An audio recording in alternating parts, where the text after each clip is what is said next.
his way to the cage, the last Emperor.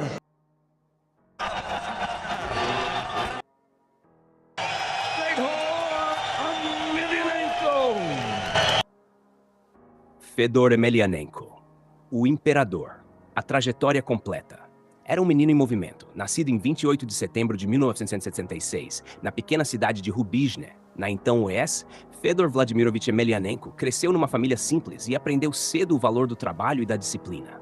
Ainda criança, a família mudou-se para Stary Oskol, na região de Belgorod, e foi ali que o jovem Fedor descobriu os tatames. Primeiro judo, depois sambo. E com o tempo, uma paixão que viraria destino. Quem o conheceu nos treinos daquela época descreve um garoto quieto, decidido, que entendia treino como obrigação e superação. A ascensão técnica de Fedor não foi mágica, foi anos de repetição. Começou a treinar sambo e judô já aos 11 anos com professores locais. A rotina escolar se misturava com aulas e campeonatos regionais. Em pouco tempo, o talento bruto do menino virou troféus. Títulos russos, títulos mundiais de sambo de alto nível e uma reputação crescente em competições de luta. Era óbvio para quem o via que ali havia um lutador do mais alto calibre. Técnica de chão, resistência, calma e uma curiosa combinação. Poder de finalização e uma serenidade incomum diante do confronto. Como muitos jovens da então UES, Fedor passou pelo serviço militar obrigatório. A experiência do ambiente rígido, a disciplina, os horários, o trabalho em equipe apenas reforçou aquilo que já estava no seu caráter: foco e resistência mental. 2 anos depois do serviço militar, a vida já caminhava para outras frentes. Casamentos, família, mas sempre o retorno aos tatames. O sambo não era hobby, era identidade. Tornou-se campeão mundial de sambo, várias vezes.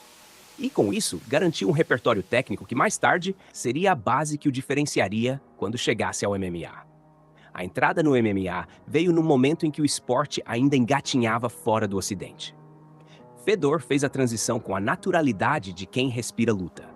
Rapidamente somou vitórias em eventos russos e europeus, tornando-se uma presença que chamava a atenção internacional, e logo atraindo o olhar do Pride, no Japão, a liga que na época oferecia o maior palco do planeta para os pesados. Quando chegou ao Pride, Fedor trazia consigo o que viria a ser sua marca registrada. Calma quase imperturbável, jogo de solo afiado e um ground and pound que era ao mesmo tempo técnico e brutal. Os anos em Pride foram o auge absoluto. Fedor subiu ao topo com uma sequência de lutas que hoje entraram para o cânone do esporte. Ele derrotou nomes que já eram referências. Venceu Antônio Rodrigo Minotauro Nogueira, num combate em que dominou com clareza e chegou a nocautear as expectativas do público. E repetiu feitos contra rivais como Mark Coleman, Kevin Randleman, Pedro Rizzo e tantos outros que testaram extremos do seu repertório. Cada vitória aumentava não só seu cartel, mas seu mito. Fedor não apenas ganhava, ele parecia neutralizar estilos, absorver ataques e responder com precisão cirúrgica. Houve quem tentou resumir sua era em números, longuíssimas sequências invictas, defesas teatrais, nocaute atrás de nocaute, finalizações surpreendentes. Mas a grande verdade é que o que impressionava e ainda impressiona era a combinação do físico com a técnica emocional. Fedor lidava com pressão como quem lida com rotina. Entrada, meditação breve, foco absoluto, luta. Seu carimbo era o sambo aplicado ao MMA. Quedas bem colocadas, controle de posição e golpes que exploravam a vulnerabilidade física do adversário. Era um estilo que funcionava contra grapplers experientes e contra strikers perigosos. Cenas imortalizadas marcaram sua era. Lances contra Crocop, em que técnica e coragem se encararam. Embates com Nogueira, que testaram a resistência e a vontade. Confrontos contra gigantes do cage, que o colocavam em rota direta com a história do esporte. E não foram apenas vitórias. Foram performances que criaram a lenda. Fedor passou boa parte da década de 2000 como sinônimo de invencibilidade. Aquele sujeito que, no imaginário coletivo, parecia ter algo de sobre-humano. Chamaram-no The Last Emperor, por um motivo. No auge, sua aura era de soberania. Mas todo reinado enfrenta fricções. Houveram conversas longas e ásperas com grandes promoções mundiais. O UFC tentou, negociou, ofereceu, mas por uma conjunção de valores, timing e política nos bastidores, o acordo nunca aconteceu nos moldes que fãs mundialmente esperavam. Em vez de uma passagem triunfal para a maior liga americana, Fedor acabou seguindo outros caminhos. Contratos em Strikeforce, participações em eventos de luxo e o retorno frequente à Rússia. As negociações frustradas com o UFC viraram matéria, assunto de fãs e de comentaristas. Muitos se perguntaram se com a máquina de marketing do UFC, Fedor poderia ter se tornado ainda mais gigante. E se as negociações perdidas foram a maior injustiça que o MMA testemunhou? A história toma outro rumo por volta de 2010. Depois de anos de domínio, a primeira grande derrota que rasgou a aura de invencibilidade aconteceu diante de Fabricio Werdum. Uma finalização inesperada que chocou o mundo. Não foi apenas o resultado, foi a narrativa que mudou. O homem que nunca caíra havia sido pego numa armadilha de guarda. Para Fedor, aquele momento colocou em xeque questões físicas e estratégicas. Disse publicamente que considerou a aposentadoria após o choque. E o que se seguiu foi uma sequência de lutas que revelaram os sinais do tempo. Veteranos com histórico enorme, mas com o corpo começando a ceder diante de ataques cada vez mais potentes e adversários que estudavam suas brechas. Em 2011, vieram novas derrotas para Antônio Bigfoot Silva e depois para Dan Henderson. Combates que acentuaram a sensação de declínio. Não foi um colapso súbito, foi uma curva de desgaste natural. Fedor vinha de uma década inteira de guerras e viagens, tratamentos e cirurgias, e o nível de exigência do esporte mordia onde antes não mordia. Ainda assim, as derrotas não apagaram o que havia sido construído. O legado continuou inquestionável para grande parte dos fãs e especialistas. Ao mesmo tempo, a relação com promoções e com o próprio mercado do MMA seguiu sendo tensa. Fedor passou por Strikeforce, Affliction, na época em que a promoção tentou rivalizar com as grandes americanas, M1, e depois, anos mais tarde, por um acordo com a Bellator. Em cada passagem, a pergunta que ecoava era a mesma. Por que o maior símbolo do MMA da era Pride não teve a narrativa comercial que seu ato merecia no Zezil? Parte culpava questões contratuais, parte as diferenças culturais e de promoção, parte decisões pessoais do próprio Emelianenko. Ao final, o que ficou foi: Fedor foi rei de outro mundo, o mundo do Pride, das arenas japonesas, das plateias que o viam como uma divindade. E essa realeza nem sempre se traduzia em dólares e contratos no Ocidente. Ainda assim, Fedor continuou ativo e buscou escrever capítulos até tarde. Em 2012, ele chegou a anunciar uma aposentadoria. Voltou, seguiu lutando em eventos no Japão, na Rússia, enfrentou nomes clássicos e atletas emergentes. Retornos vitoriosos, como vitórias sobre nomes respeitados, e derrotas dolorosas alternaram seu final de carreira.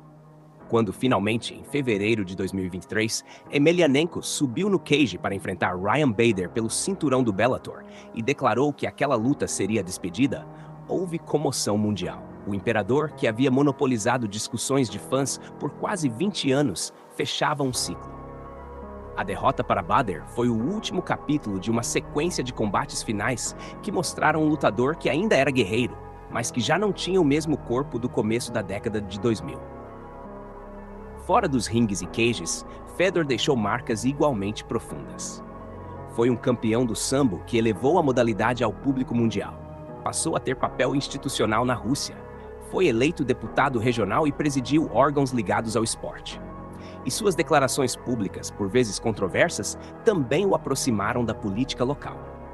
A mistura de atleta e figura pública fez dele um ícone complexo, admirado por muitos por sua humildade e disciplina, criticado por outros por posicionamentos políticos e por sua presença midiática fora do esporte. Quando a gente revê a carreira de Fedor, é impossível não citar as lutas que realmente viraram mitos. Contra Antônio Rodrigo Nogueira, mostrou controle e poder. Contra Mark Coleman, exibiu técnica e finalização. Contra Crocop, deu ao mundo um confronto que ficou eternizado em imagens. Contra Tim Sylvia, em outro palco, mostrou que ainda havia espaço para surpresas. E contra caras como Andrei Arlovski e Brett Rogers, reafirmou que a ferocidade do seu ground and pound segue letal, mesmo em face de rivais potentes. Foram performances que não só enchiam cartões de vitória, mas que moldaram eras. Também é preciso encarar as derrotas com honestidade. Werdum, Silva, Henderson e outros desafiaram não só o homem, mas o modelo do lutador imbatível. Essas derrotas humanizaram Emelianenko, mostraram que o tempo e a ciência do combate têm recursos para reequilibrar qualquer história. E isso, paradoxalmente, acrescentou ao mito. A lenda que sofre também é uma lenda que ensina. O legado técnico de Fedor permanece inquestionável. Muitos treinadores e lutadores apontam até hoje para o que o sambo trouxe ao MMA.